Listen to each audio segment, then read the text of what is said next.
Hello everyone, welcome to VizConnect, connecting you with the art of data visualization and storytelling. My name is Sagar Kapoor. I'm part of customer success team at Tableau. So all the VizConnect sessions which are presented by our awesome presenters are uploaded to our VizConnect YouTube channel. Go ahead, subscribe to it. Some great content waiting for you. We have a LinkedIn group. Go ahead, connect with each other, learn from each other, and get updated about all the amazing news about VizConnect. With that, let me go ahead and introduce our speaker for today.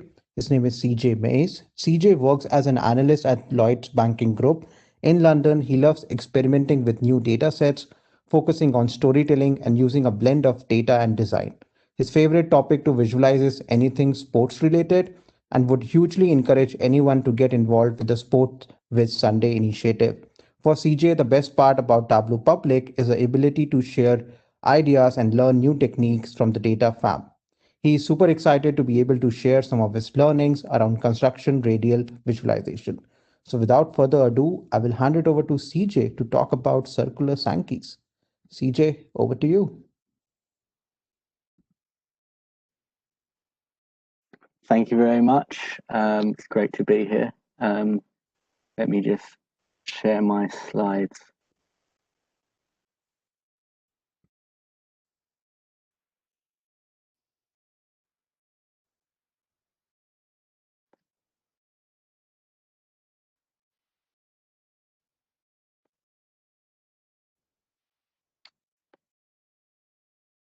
Is that okay for you? Yes, CJ, go ahead. Awesome. Thanks for the lovely introduction and inviting me along. Yes, my name is CJ Mays. Some of you may know me, some of you might not. Today I'm here to discuss a circular Sankey diagram and how to build it. And I'll show you what that looks like in a few minutes, but I'm going to do a brief intro into who I am. My LinkedIn and Twitter are on the screen, so feel free to message me any constructive feedback, thoughts on the session, or just reach out to say hello, because I'm always interested in saying hi to people. So a little bit about myself. I work at Lloyd's Banking Group, which is the UK's largest bank. When people normally think of banking, they think of big tower offices, shiny suits, and probably the investment side to banking. That's not who I am. The division I work in is a data role, which looks at our customers in terms of retail and commercial, and the products and services you probably will see along your high street. And with that comes a lot of data.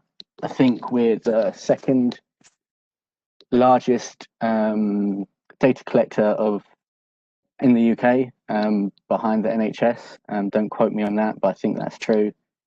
So my job within the bank will be looking at that data, doing a lot of SQL, so extract, transform, load of processes, and then a bit of the Tableau side to it as well. And the best thing about working at Lloyd's is probably the culture, and how data feeds into that, putting customers at the heart of everything we do, and making sure our data resolves around that and the end product for the customer.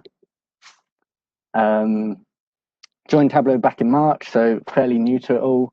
This is my second VizConnect session, so bear with me as we go along.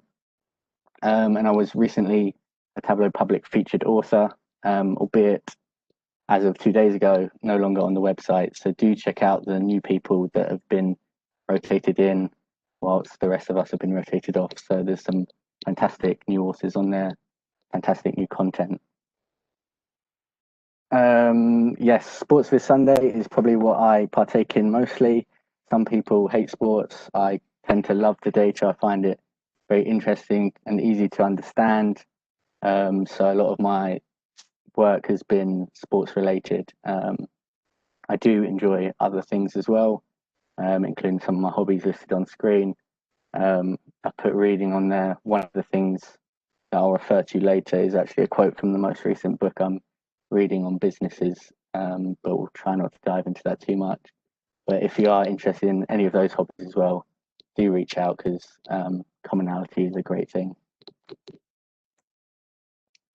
So again, just before we dive into what the circular Sankey looks like, a little bit more about me and some of the current work I've been doing over the past 6 months. But this slide is really to emphasize the power of templates and blogs and the community as a whole, which has been fantastic, which I can say from being such a beginner to, I guess, the progression of each of my visualizations that can be seen on screen. So I want to do a few shout outs before we get into it, just of where the idea creations stemmed from. For the first one, we've got a NBA viz. Each point represents a shot in basketball games for a certain player. And the main part of this animation came from Mark Reed and Alex Barlamov. I'm hoping I've pronounced that correctly. If not, I apologize. We've got a edited sunburst chart, which looks at progression of people within a tournament. Shout out go to the twins, Kevin and Ken, for the tutorial on that. Similarly, an Arc Sankey, they produced this wonderful tutorial and blog, which you can probably just type into Google. Everyone knows who they are. So thank you again to them for that one. Bottom left, we have another template, which was shown on Tableau Magic. This was one of my first pieces. I never thought I could even produce anything vaguely radial at that stage of my career. So it was great to be able to draw upon the expertise of some of the Zen masters for that. On the bottom right will be a recent blog I did for Amar Singh's channel blog post, looking at how to create set shapes and attach data into that and hover for each of Roger Federer's tennis games. The main point of this is just there's lots of content out there, and I never thought I could produce any of these types of graphs or visualizations. And the whole purpose of what I'm going to show you is that you can be any skill set and level, and don't be disheartened by calculations you don't really understand. Obviously, it's great to know how it works, but if there's a process you want to try out, then just really dive into it. There's nothing wrong, and you'll gain so much just from getting things wrong. So on to the topic for today. This is what we'll be creating. It is the circular Sankey, and hopefully everyone's dialed in to learn how to create it. Otherwise, this presentation will become null to you. But if you want to download the Excel file and the workbook, it is on Mark Reed's blog, as seen on the bottom of the screen. You can also access variations of the workbook on my Tableau public page by just searching my name in the search bar. There's various ones on there, but the one with VizConnect, it should be the second dashboard on there. Feel free to go ahead and download that. For the purpose of the slides and the presentation, I'll be running through what the data looks like and how to create the viz. I would recommend just watching for now and then maybe going ahead and using the template later, accompanied by the Mark's blog.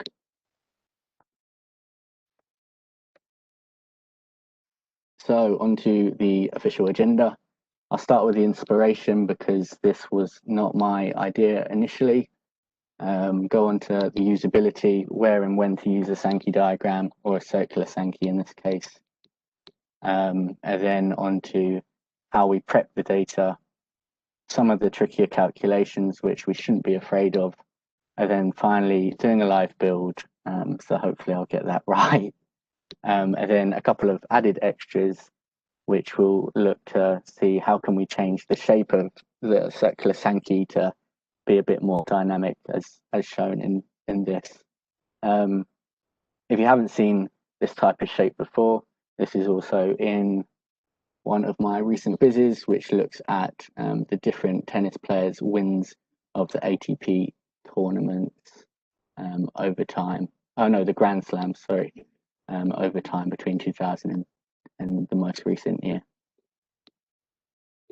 So on to inspiration, and I do have a few accolades written down for Spencer, but to speak from the heart, he's a fantastic person. He's been a true inspiration to me since joining the community. I presume he's probably asleep as it's quite early in America, so won't hear me bigging him up. But yeah, he's been a huge supporter of my work and always helping hand if I've messaged him with a few ideas. And one of a big highlight shout out is that he has one of the highest viz of the days to total viz ratios in the community, which is just superb.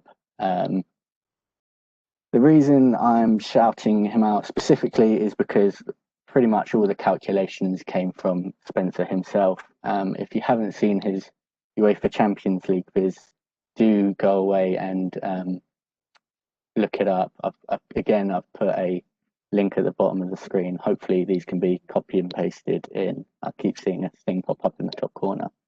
But yeah, it massively inspired me to produce this template. I made sure it was okay with him, and now we've got to this point. I would have put in a print screen of what his viz looked like, but it didn't fit my color palette of black and purple. I've even gone to the extent of changing the background of his icon for him, but yeah, here we are. And then this is the quote from my most recent book I'm reading about vertical progress versus horizontal progress. So Spencer was very much the foundations of this work, doing the technical aspects that I much admire about a lot of his pieces. What I'm hoping to do is create this into a template for horizontal progress where people can design their own and build it into their own sake. Another last shout out for Spencer is that he does have a blog post which I used for the reference of what I'm going to be showing you. So again, do go away and have a look at that, and thank you, Spencer, for the ability to be able to put this together. So onto the usability. To radial or not to radial, that is the question. I've got some various questions we need to ask ourselves before we dive into creating a Sankey or even a radial Sankey. Sankeys are typically used to show the flow of something. So we need to bear that in mind when we create a data set or use our own data set in applying this to the template. Similarly, they're good to show kind of multi-level views and progress through different stages. Obviously, this is a one-stage view, so we have a start point and an end point. But as you can imagine, if things flow through multiple levels, we could grow this circle out. I'm sure many of you have seen Sam Parsons' recent Viz of the Day, which has multi-levels to it, which is fantastic. I haven't got a link for that on this slide, but hopefully that can be shared too. Often denote Sankey's width to be proportional to a quantity. So pretty much what I mean by that is these will have different sizings. Within the template I'll show, it does have a sizing element to it, but for the sake of what I'm showing on screen, each of these don't have sizes on the chords themselves. So again, that's something that we should consider. What can we put on the sizing measurement? Sankey diagrams are good to make the dominant contributors stand out due to the relative magnitudes. What do I mean by that? We could have, if we think of the standard Sankey, a huge block and smaller blocks which flow, and we can see which are the biggest contributors to that flow compared to some of the minor contributors. The flip side to that of when they're not great to use would be in cases where the flows are of similar levels, and we should kind of think about, is there any alternative graphs we should use instead of a Sankey, such as a stacked bar chart that would show flow of similar nature probably more effectively. I guess the main thing I want to raise about this is, does it have a proper user case? Especially maybe from a financial background like I'm from, potentially not as much.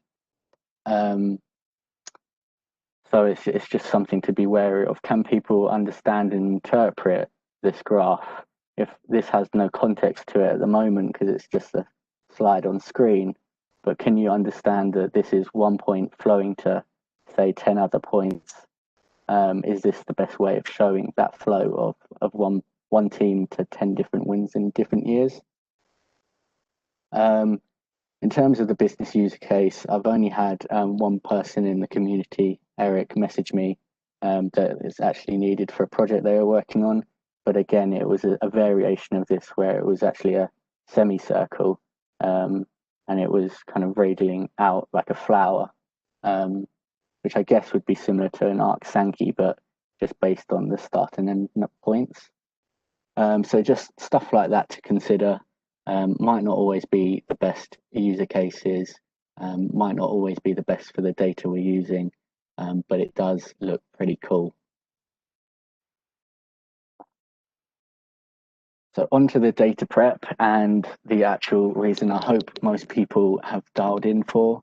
We'll be covering, there's 3 tabs within the Excel document on the blog, again listed on the screen. A data tab, which will be our main data set, our raw data set. We'll create an inner circle rank tab, which we'll come onto, which will be joined into our data, creating these inner dots, a ranking for these so we know the order for them. And then finally, a join data tab, which will be used for data densification. Hopefully many people know and understand the concepts of data densification because I don't hugely cover them in the presentation. But what do I mean by that? It creates these chords by duplicating our data for each of these points, and then we create this curvature of the line through some mathematical equations.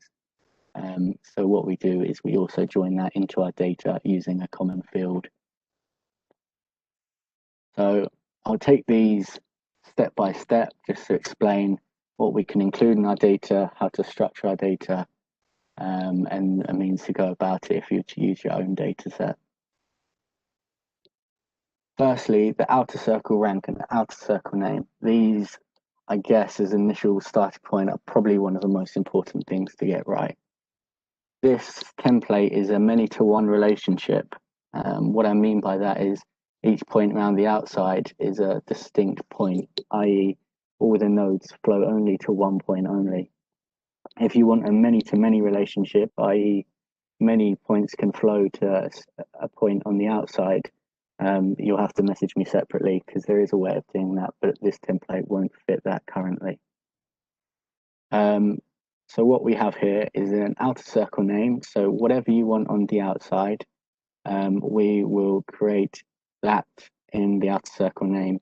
So mine starts with 1900 and goes around ascending clockwise through the 1950s up and around to 2000. We assign them an outer circle rank. So these will be 1, 2, 3, 4, again, going clockwise. This is really important to remember for when we come onto the inner circle rank because of how we want to connect the nodes. And yes, I'll explain that more when we come on to the next slide. Just for awareness, because I've print screened this, my total number of records, as you'll see in the template, is 100 rows. Next, we've got the tooltipping columns. Tooltipping here will be really important. We can add in whatever dimensions we like. The main thing to emphasize here is we have an inner circle, which will be a different level of detail to the outer circles. So the outer circle, you'll have a specific location, year, person, and we can add in these extra details around opponent and score.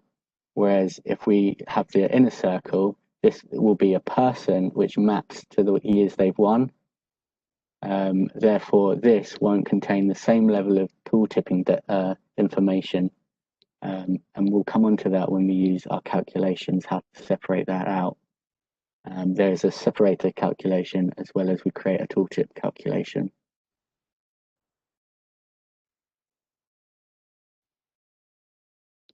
So moving on, as I briefly alluded to earlier, a typical Sankey would have magnitude in terms of the sizing, and that's how we can cross compare what probably is the largest flow contributors. We do include a column for that. It isn't put onto my lines here, but if you wanted to play around with that, we could assign a sizing to either the circles or the chords themselves. The next thing is the inner circle name, which I'll discuss in more detail when we come on to the inner circle data tab. Pretty much each outer circle will have their corresponding inner circle name, but we want to create a rank of these to be able to show where it will sit within the circle. Number of records we'll be using to pull onto the marks card for a level of detail. And the one column is used for data densification, again, which we'll see in a moment looking at the different data tabs. The last really important thing to understand is this count of outer circle. This is a count of the distinct rows, i.e. we had 100 different years going around the outside. So we've done a count of all those distinct years. What do I mean by that is that each year has its own unique rows. So 1900 in the data set only comes up once. Again, if you want a many-to-many relationship, i.e. multiple nodes will flow to one point on the outside, this number will vary, and I'm happy to pick that up separately for anyone that's interested in creating a visualization like that. So moving on to the second tab in the Excel document, we've got the inner circle name. How do we go about creating this table? So what I would do and recommend is from the original data set, you copy out the column inner circle name and you paste it in your first row of data. And then there's an Excel formatting function that you can click the data tab and remove the duplicates from this column. That will leave you with the respective distinct values for the inner circle name. So what we can see previously is lots of letters for each row. And then what we've done is taken that and just taken where they appear in the order that they appear from the original data set. So we don't reshuffle these about. The reason we do that is because we want it to take the shortest route possible. This should work for most cases, but if you'd like to make sure for definite that it takes the shortest route for the chord from the inner to outer point, do see Luke's blog. It is fantastic and far more complex than this one. Here we assign the ranking numbers. So in the same way that our outer circle had ranking numbers, we then rank the inner circle names. So we go from 1 clockwise around to 20. For this to work, we need to understand the spacing and the circular element to creating this. So we normalize the data to be this new modified rank. What you'll realize is the modified rank is a calculation of the inner circle rank divided by the count of the inner circle, which is 20, and then times by the count of the outer circle, which will be 100. And we'll realize that this creates our modified rank column, which ends up with the last one being the same value as the count of the outer circle. Finally, last but not least, is the data densification sheet, which we call join. If you remember back to the data table, we've got a column called 1. What we're joining is 1 to 1 to duplicate our data, densifying it for each of these individual points for the chord. This will be done between where t is less than 1, so all these points. What we do is we create a calculation within Tableau where between 0 and 1, it will be the chord. Where t is equal to 2 here, we'll just create an inner circle point, and where t equals to 3, it creates the outer circle point. If you haven't seen Sam's most recent visit of the day, he does this really effectively. Do go away, download his workbook and play around with it, because he has t values that go up to something like 12, because he's created so many levels and chords going outwards that he has to separate each circle going out, as well as some new chords off the back of this one. So if you can imagine this, but duplicated outwards with more circles. So yeah, shout out Sam, that was fantastic. Now I'll move on to the calculations and finally going to build the visualization from scratch. And if it's okay with you, I'll probably turn my camera off, because it's probably don't pull the nicest of faces while I'm actually creating Tableau workbooks.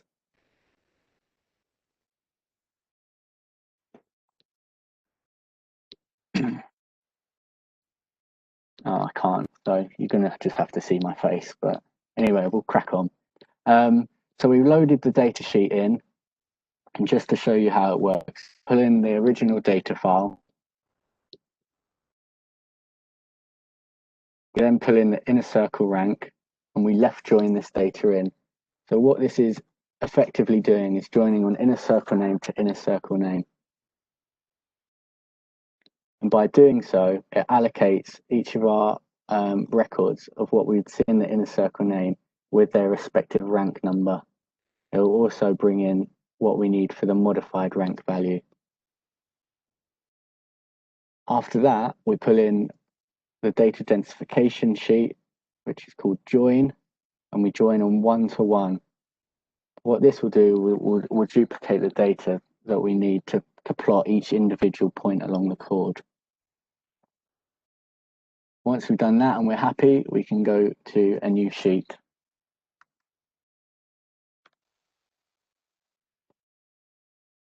To save myself the embarrassment, I'm not going to create the calculations from scratch. I'm going to show you what they look like. The first one we need is t log odds. What I briefly alluded to was the chord and separator. So between the t0 and 1, that'll be where our chord is. So this helps to create a log function of where the path will go to and from. All these calculations, by the way, can be found copy and pastable in Mark's blog for the guest post. The second thing we'll need is distance. So this will separate the distance within our circle. The first part is the chord, so we can see how squished we want it. That's not a technical word. As in where this is T2, that'll be our inner dots, so we can either push them out or bring them in, so our circle can be, the gap in the middle, if you think of it as a donut, can be smaller or larger. Again, the same with the outer circle, we can make them further out or closer to the chord as we desire. The next thing we need is the path. So this is a little bit more complex, and again, thank you, Spencer, for the calculations and letting me showcase your work like this. The first thing is the chord. We create the path for the chord, and then we also need to create where we'll position each of the dots. So we want to make sure they're all evenly spaced for both the inner and the outer circle. The next thing we need is how do we make it actually radial?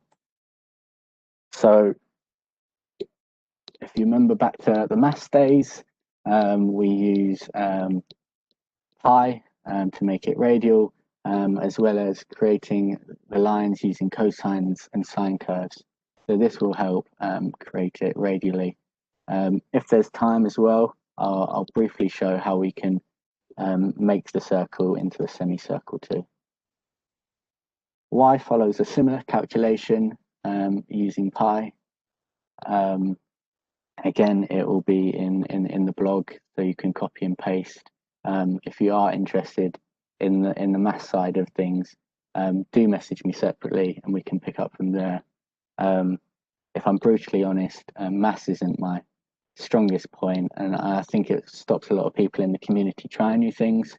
But by all means, go out there, test how things work, and it's a great learning opportunity to understand how some of the vizzes are actually constructed. One of the final things we need is a separator.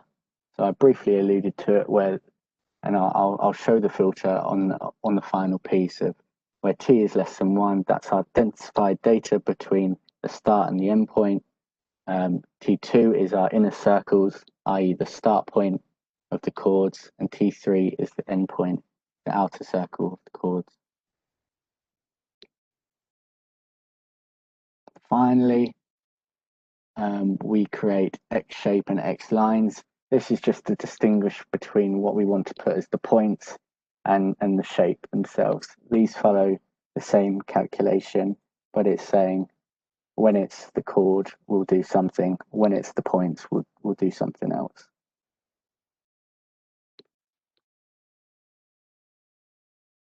Finally, tooltip. I briefly mentioned it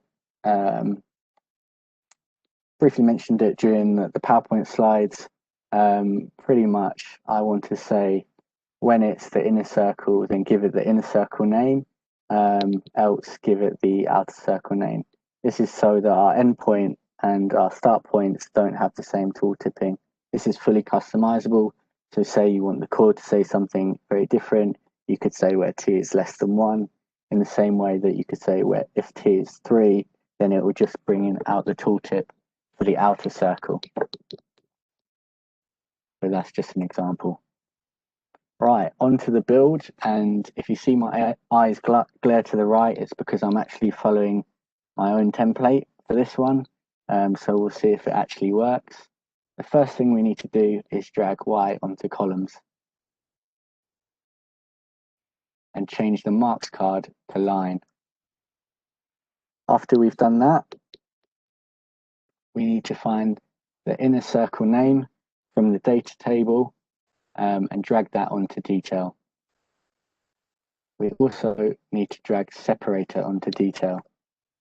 The thing with pulling them onto detail is really important because otherwise the calculations will work slightly differently and not understand the added components of them. We'll need to bring outer circle name onto detail as well and change that to dimension.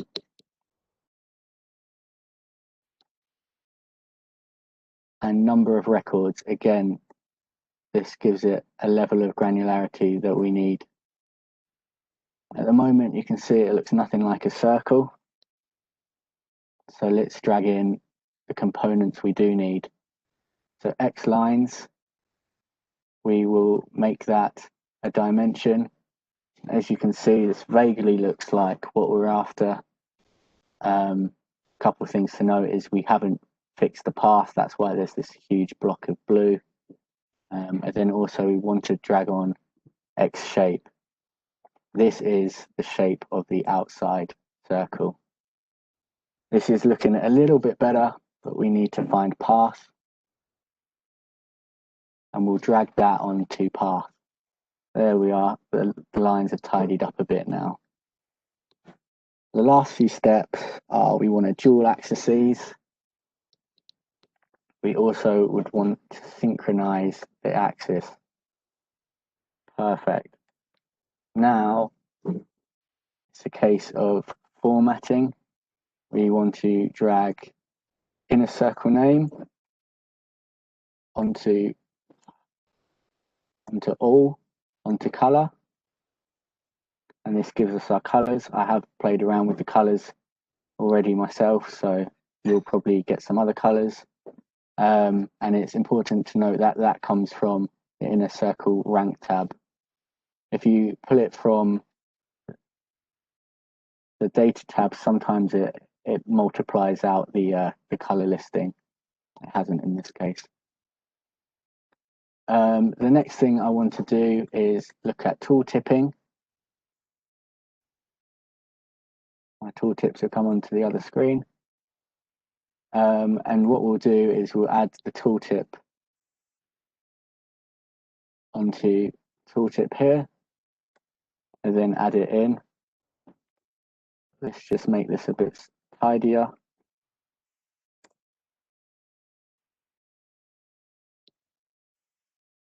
And we can preview what that looks like. So if I click OK here, the bottom part is the tooltip.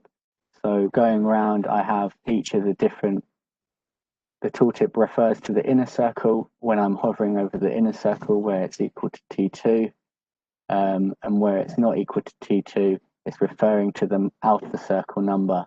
As you can see, this is the rank number going round. If we just want to double check that again, we're saying T2 is the inner circle name, which I've assigned different letters, and otherwise put it as the outer circle rank number, which we remember we sorted ascendingly going around the circle. So when I hover over these points, they're increasing by 1. The final things we want to do is tidy it up. So you can go into format, we'll remove the worksheet color, we'll go onto the format borders pane and start to remove all the gray lines because we want it to look a little bit more arty. We'll also remove some of the sheet format lines as well. Lastly, what we'll want to do is just hide the headers. Before you do so, you can play around with the shape of the circle by editing the axes and making them fixed. For the purpose of this, I won't do that. And there we are, we've got the circle shape. What we'll do then is we'll drag it on to our black background dashboard, and we can resize appropriately so it is the circle we so desire.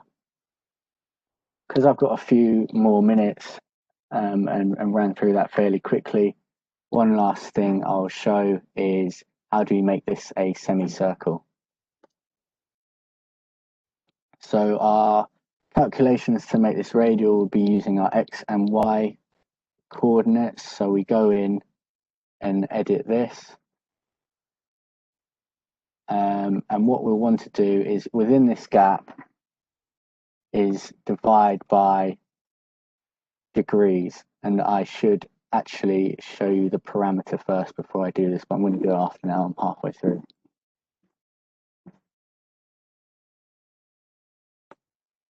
So we change our X coordinate, and let's change our Y to divide by degrees. This is amending the circle through the use of pi.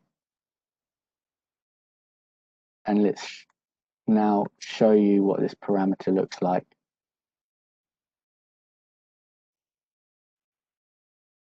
So this parameter I created is a float, and it is between 1 and 3 with a step size of 0.05. What this will do is you're dividing the circle by a certain amount to give the shape you want. So if you're splitting it in half, obviously it ends up as a semicircle. What does this look like in practice? If we go to show parameter, let's get our degrees parameter. Let's just make that white so people can see what's happening. When it's 1, it's the full circle. We can slowly move it around like this to be a semicircle. We can then start to think about how we want to flip the axis. Maybe we want it to show upwards. We could amend that quite easily too. I've seen a few graphs in my time that kind of have this 3/4 look to them. So maybe we would want to fill this space with some text or a separate graph of some sort. But it's kind of up to you and dives into the realms of making it look a bit more artistic. That's it in terms of everything I'd like to show today. hopefully people have managed to understand that. If not, that was a good 40-minute waffle. But at least I enjoyed it. And again, thank you to the community for setting this up, and especially Spencer for the fantastic blog and calculations behind making this possible. It's been great to share. And if you do want to go away and build your own, please do take a look at the blog. It would be great to see a few of these being tagged in. I think that's it from me. Do we have any questions? Thank you, CJ. That was awesome. Thank you for sharing all the steps. So I have gone ahead and pasted in the chat Mark Reed's blog. I have also gone ahead and pasted the Tableau public dashboard, which CJ was mentioning. Just go ahead and download it. So if you have any questions, just go ahead and put it in the Q&A tab. Happy to go ahead and ask CJ. So it's not a question, just Eve is talking about it that she will definitely go ahead and build a circular Sankey one, and she's just waiting for the data set. Okay. Yeah, that'll be in the blog. If you scroll to, sorry, I've got it up in front of me. It's just under template. There's two bullet points, one that says workbook, one that says data file. They're both downloadable there on the dataviz.blog, Mark Reed's blog. Let me just put the blog link again. But maybe CJ, you can just talk about, I think one thing someone was mentioning in the chat is that you're pretty good with respect to calculations in Tableau. Any tips for people who are just starting with Tableau, what they should keep in mind? And one thing you said that you love maths, right? You're just going ahead and playing around with Tableau. And this is Yeah. something which I have seen a lot of people, I think they don't want to go ahead and create a lot of calculations over here in Tableau, right? So just some tips and trick or feedback on that. Yeah, cool. One thing I want to emphasize is I'm awful at maths, and it has been a slow learning process to understand how these things work. I think it can be overwhelming for people in the community to try new things. The best way I've learned is through templates and blogs and understanding and reading what some of the Zen masters and other people that put content out there are doing. The way of creating this template was literally through reverse engineering Spencer's UEFA League piece. Would I have been able to create the maths from scratch for this myself? Absolutely not. I don't think that should put people off. There's loads of blogs out there for learning the mathematical equations. But for me personally, it's been a case of just reading what others are doing, downloading other people's workbooks, and actually just breaking them.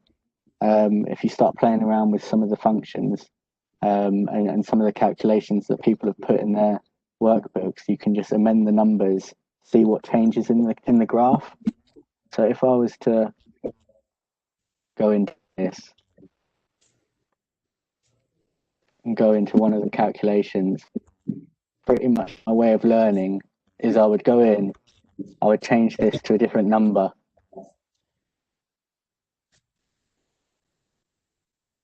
My Tableau's frozen, but what you can see is the distance of the outer circle. When I increase that number, it pushes the circle out to be 2.5. So it's just small things like that that I would recommend doing, because it's a hard thing to really go about. Perfect. Thank you, CJ. So Mark Reed is also watching this session and he's online with us. He's just giving you a kudos for a great presentation. His question is that he really likes your color palette. What process do you use for selecting colors? Oh, yeah, good question. Thanks, Mark, and thanks for dialing in. That's very kind of you. Selecting colors, well, it goes without saying, I use a black background for most things when it's probably not appropriate. You should realistically have a think about what the story is you want to tell. Judith has a great blog on use of colors, especially using colors from images to inspire the colors that they use within the visualization. Obviously, this is a template, so I've used colors that kind of complement each other in a way. So different shades of blues and purples. But you should use colors in a sense to either highlight something, or you should use your color scheme to kind of match your subject matter. So I don't know, if you were talking about a specific company, you would obviously match the colors to the brand of that company, much like many financial companies will probably use their own branding colors, so it's distinguishable in terms of advertising. Thank Other you. than Thank that, just, you. just just play around with them, see what see what looks nice. Perfect. So there is one question on what kind of data set best suits for building a circular Sankey charts. um, Great question. I guess I kind of alluded to it, and it's very a case by case circumstance. The ones I've seen, I've used it for sports. Spencer's used it for sports. Luke on his blog, he used it just with the original Tableau data set. It would be great to see people apply it to other things. Theoretically, everything and maybe nothing can be applied to a circular Sankey. I wouldn't really recommend them for business user cases, but in the same sense, it is a creative set which you can use to map flow. One thing to consider is you've got to think and visualize in your head what this would realistically look like. So in my template, it's based on different teams or players and the individual years they win. But if you had 100 different winners for each year, you would just have straight lines going out. So you need a data set that almost you think the mapping of the chords would look nice. So it is a tough decision. And then also this idea of an element of flow, you've got to take that into consideration too. But in terms of topic matter, could use it for most things really. It's just how you apply it and whether the data set really fits it. Perfect. Thank you, CJ. And one of the comment is from Leah, and she is saying that actually her idea is that she want to use a circular Sankey as an index for the dashboard. So literally as a landing page to just go ahead and start a particular dashboard. What are your thoughts on that? Go on, run that one past me again. I don't think I've fully understood the question.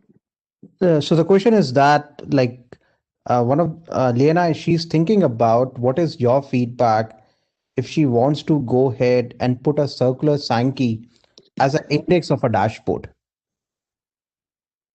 Okay. What, so it would feed through to somewhere else? That's right. Yeah. Just to go ahead and play around with all the parts of the dashboard. Yeah. I haven't seen it happen. I haven't seen it done before. So yeah, go ahead. It would be great to see. Why not? Try it out. That's the whole point with these things. Just try new things. If it works really well, amazing. If it doesn't, then at least you've taken some learnings away from it. There's loads of stuff you can be doing with the circular Sankey. Sorry to go a little bit off topic. I don't know what the end result would look like. I'm sure it would look great. So do try it out.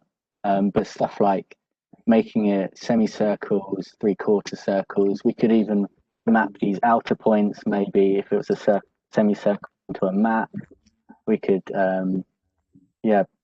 make the chords go somewhere else. I think there's a lot you could play around with in terms of developing this template outwards, giving it multiple nodes like chords like Sam Parsons did.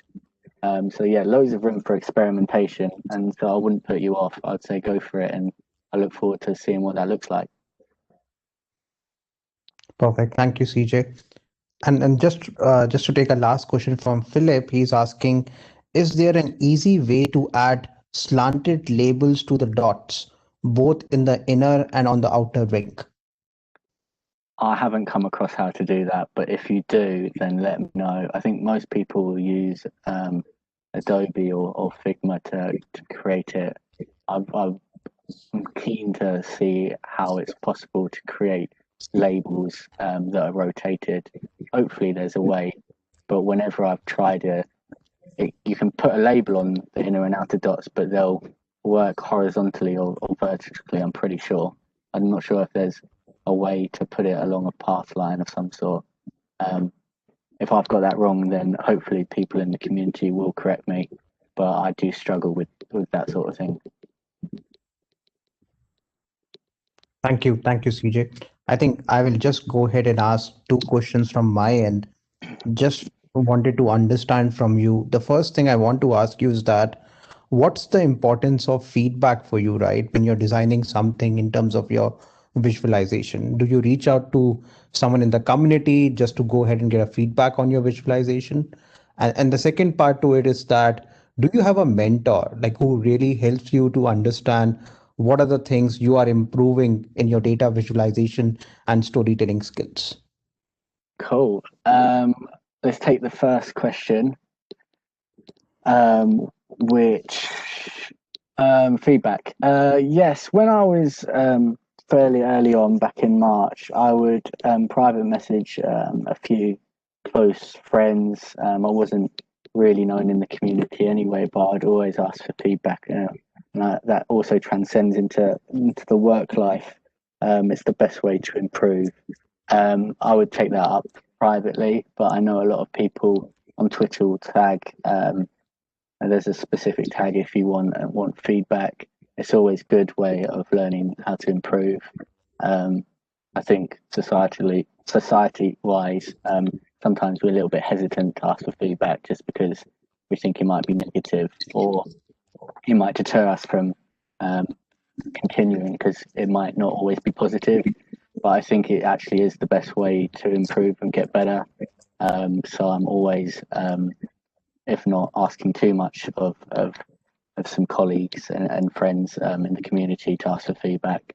The second one was mentoring. I don't have a mentor.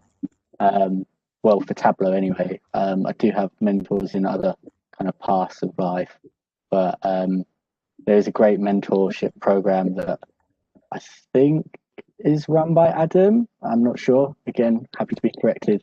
But it's massive in the community, and thanks for reminding me. That's definitely something I should be getting set up to, because I would love a mentor and even potentially mentor someone else as well, because the idea and notion of helping each other out in the community is huge, and I've personally been really appreciative of everyone.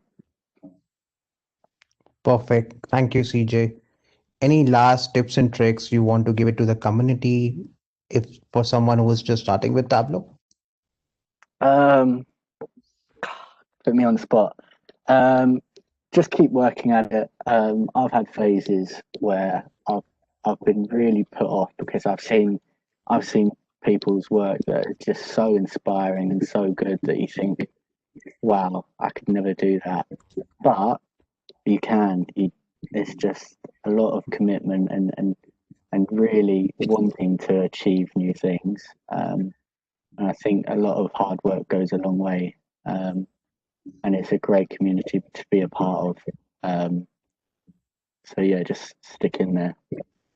Other than that, yeah, keep up the radial vises. Perfect. Thank you. Thank you, CJ. I think it was an honor to have you on VizConnect.